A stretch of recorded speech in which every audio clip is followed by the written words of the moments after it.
All right, so continuing on with organizing and displaying data, and then step 4 is to analyze and interpret the data. And so here, we just now went through the example of the teacher who gave the test. We organized and displayed the data by first putting it in order. They did that for us, and then making the line plot. And then we analyzed it by looking at the line plot and saying, okay, do the students know this information, was the question that we were asking.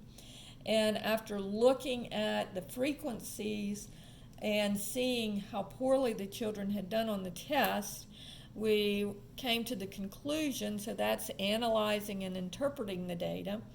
We came to the conclusion that they probably don't know this material very well. Let's go ahead and do a little bit of reteaching. So that was one example.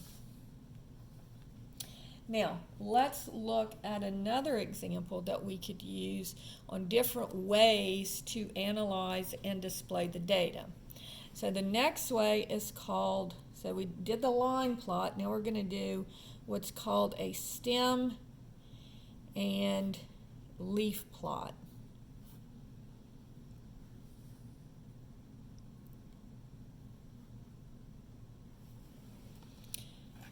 Let me get to the data on that.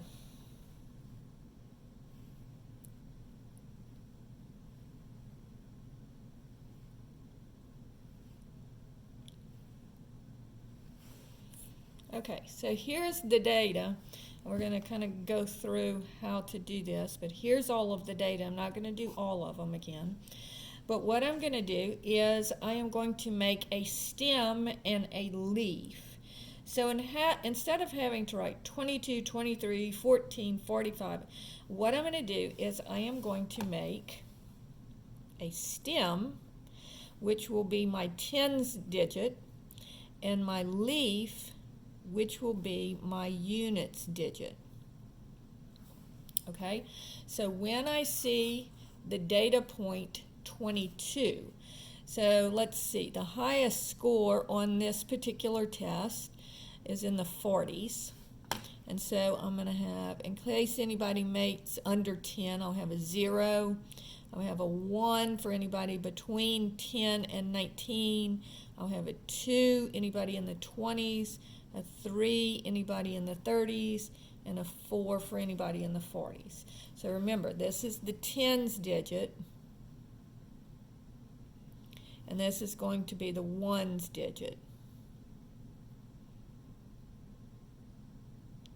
Now when I'm doing this, I'm going to make it so that the ones that occur, like as they occur, it goes out. So like 1 would be close and 9 would be far away. So when I'm writing my data, as I write it, I have to kind of make sure that I leave room to squeeze in other data points. So let's see. The first one is 22. So 22 is pretty close to 20, so I'm going to just put a 2 here. So that means 22. Then the next data point is 23. Now, I may have another 22, and I see how I left that little gap. So I'm going to leave another little gap to put 23. Then I've got 14. So 14 is here. Now, there probably won't be too many people in the teens, but let's put it around here in case I have somebody that made 10, 11, 12 or something like that. Then I have 45, so 45, let's put it about here. And then I have 39. Well, 39, that's pretty far out from 30. It's almost 40, so let's put that way out here. Then I have 11. So see how it was good that I left that gap. So 11. Then I have 9. Then I have 46. So that would be about here. Then I have another 22. Then I have 25. And then I have 6. And so forth and so on. So here is what the stem and leaf plot looks like once you've done all of the data points. Now again, looking at the stem and leaf plot, it doesn't show quite as much of a picture as the line plot does, but it does help you to look at this data, because look how many people are in the 20s. Okay, there's only 4 people in the 40s. Nobody made a 50 on this test. And here we have 2 people that are less than 10 points. So if we were calling these people A's, B's, C's, D's, and F's, we've got 4 people that made A's, and then we've got 1, 2, 3, 4, 5, 6, 7 people that failed the test. And to be honest with you, 25% on a test, 50% on making in the 20s out of a 50, that's probably not a C.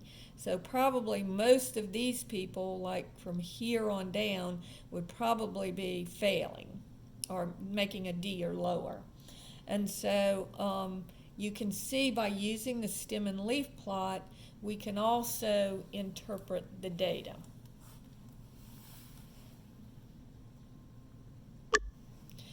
Now, a lot of times when you're doing a stem and leaf plot, sometimes it's hard to really tell how to space out your numbers. So you can start off by just putting them, as they come, writing the numbers down first, and then organizing them in order. Because once you have all the 20s together, you can say, oh, I have 121. And then I've got 1, 2, 3, 4 22s. And so if you want to make your stem and leaf plot just by writing down the numbers and then coming back and showing the data, I like to do it just by leaving some gaps, and then I can, if I want to, I can squish them together later. So that is a stem and leaf plot. And again, it helps you to organize your data.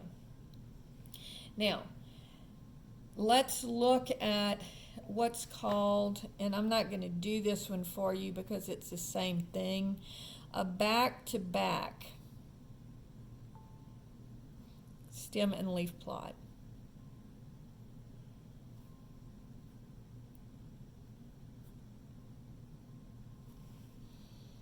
Now, let's say that we have 2 different classes, and we want to kind of look at the data and see which class is doing better, okay? So we might make what's called a back-to-back stem and leaf plot. So notice on this one, what we have is, we have one class is going, this is one class, and you see how it goes from 0, just like the regular stem and leaf plot. Now look, this is our class that we just now did, but we turned their stem and leaf plot backwards. So this would be the 6 is closest to the 9. And this would be 11 and 14 and 16 and 17 and 18. And then this would be 21, 22, 23, 25, and so forth and so on. So in other words, the tens digit is going, is behind the ones digit on this class. Now notice, this was the class that we were looking at before. Here's the class that we're looking at now, the new class. And notice that they have many more in the 40s and in the 30s, and a lot fewer in the 20s. And they still have 2 people that pretty much don't understand anything, but in general, this class is doing better, all right? Now, another thing that we might want to look at when we are doing stem and leaf plots is we like to look for gaps in the data. So here's a good example of something that has a gap in the data, okay? And notice how this is actually students' heights.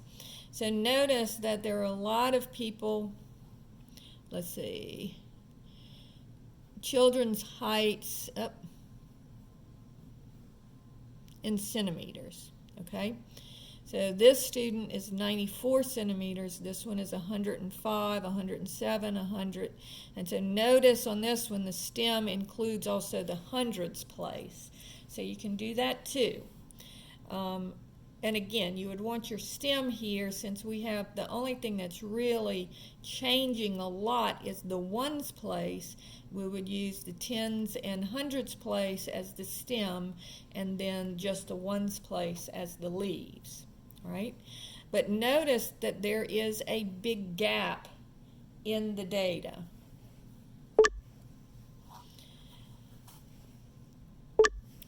So a gap is just a large empty interval.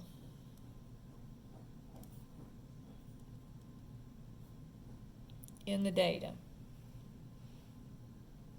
And then other things that we might want to look for are clusters. And clusters are where a lot of the data land in close proximity. We'll put in data here. And then here we're going to say data that lies in close proximity. So if we look at that little stem and leaf plot that we had before, notice that we have a whole bunch of people that are really close together here. That would be considered a cluster. And so that is the stem and leaf plot and the back-to-back stem and leaf plot. Now the next thing that we're going to talk about is a histogram. And a histogram is simply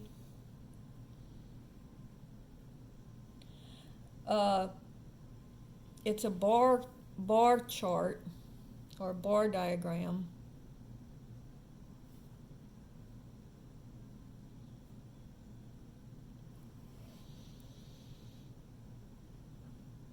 that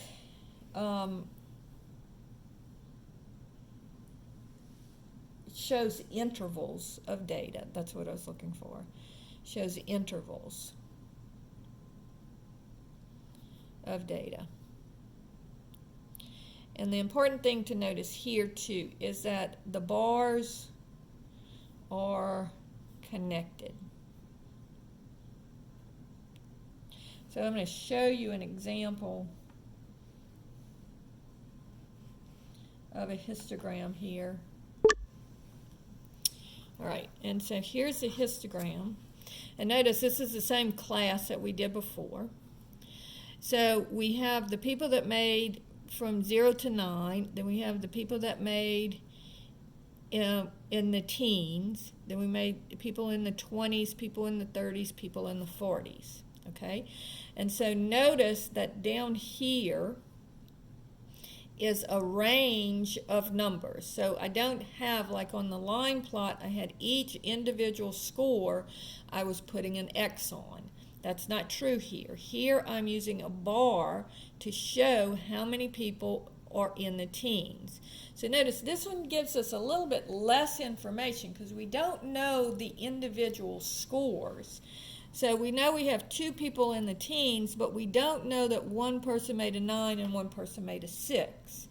And then we also know that, notice that 5 people, this line is between 4 and 6. So 5 people were in the teens, and then we had 12 people in the 20s, and it looks like about 7 or 8. It's kind of hard to read.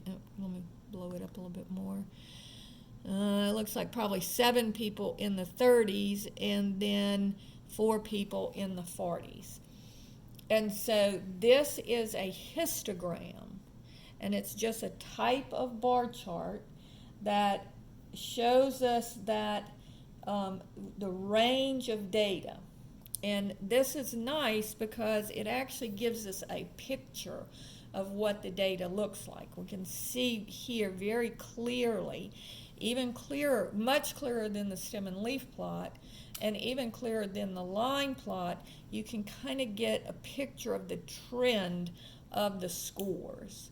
And so lots of people in the middle here, and then more on the upper end than on the lower end, because more in the 30s than in the teens, and more in the 40s than in the units digits, but still not what you're looking for as far as this test is concerned.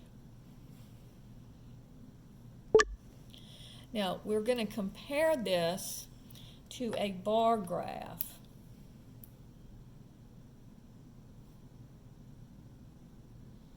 And a bar graph is a little bit different. It does kind of give the same type of information as a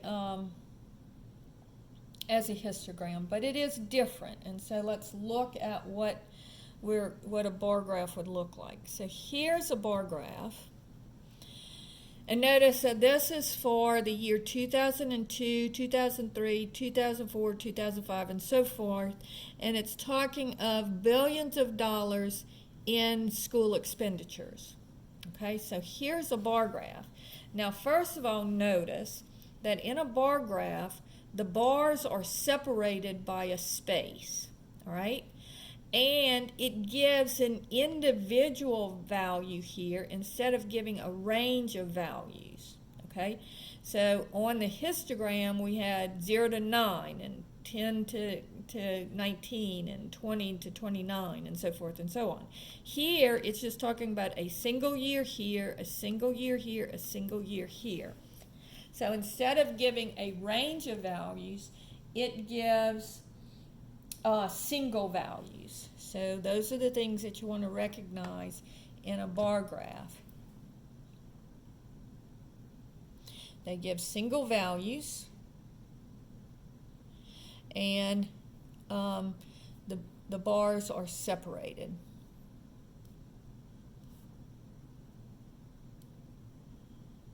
On a bar graph. But notice that it does show you a picture, and this is what's so good about bar graphs, is it does show you a picture, both bar graphs and histograms, of what's happening with the data. Notice here you can see there is a trend upward on the expenditures for schools. Notice in 2002 we spent about $440 billion, where in 2009 they spent over $600 billion. And so there is a trend upward. Notice on this bar graph there is a little break in the graph, and a lot of times they will do that. And sometimes it can be very deceiving, and people will use this. We'll talk about this later on. But notice that it looks like in 2009, if you compare this size, it looks like they're spending almost 3 times as much. But notice there's a break in the graph here. So really, there should be another one that says 350, 300, 250, 200, and so this bar is really about this long, and so it's not as much of a percentage. So you have to be watching for that on bar graphs.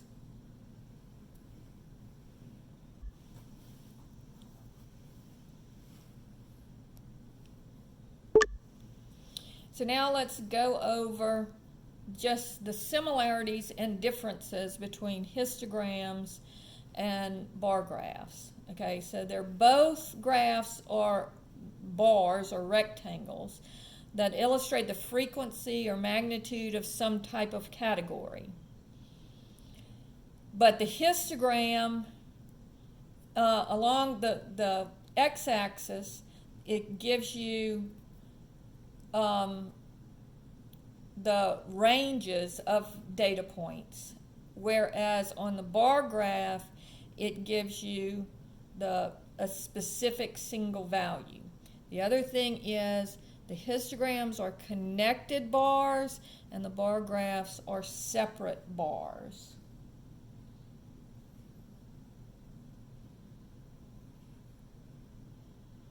Now, let's look at, this was, they were trying to determine how much money was collected or was put towards education in each state. And notice that bar graphs can get pretty complicated looking. And then they checked what are the ACT scores for the students from each state. And so notice that the per pupil spending is in blue and the average SAT scores is in black. And so I'm going to blow this up a little bit. So let's look at Louisiana.